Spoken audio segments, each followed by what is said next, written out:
21-23 time ലൈനിലാണ് Sanju Samson അവസാനമായിട്ട് ഓടി മത്സരങ്ങൾ കളിച്ചത്.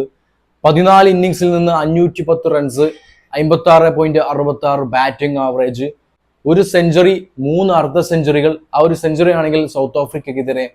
നല്ലൊരു ഫോമിലാണ് സഞ്ജു സാംസൺ ആ ഒരു ടൈം ലൈനിൽ ഓടി മത്സരങ്ങൾ കളിച്ചത്.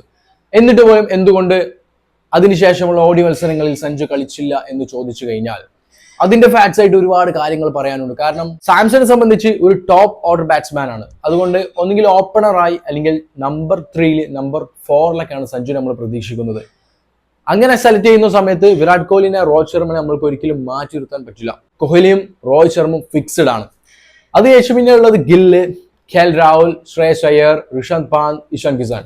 ഇവരൊക്കെ ഈ ഒരു ടൈം ലൈനിൽ നല്ല പെർഫോമൻസ് കാണിച്ചിരുന്നു എന്ന് ചോദിച്ചു കഴിഞ്ഞാൽ KL രാഹുലിന്റെ പെർഫോമൻസ് നോക്കുകയാണെങ്കിൽ 17 മത്സരങ്ങളിൽ നിന്ന് 757 റൺസ്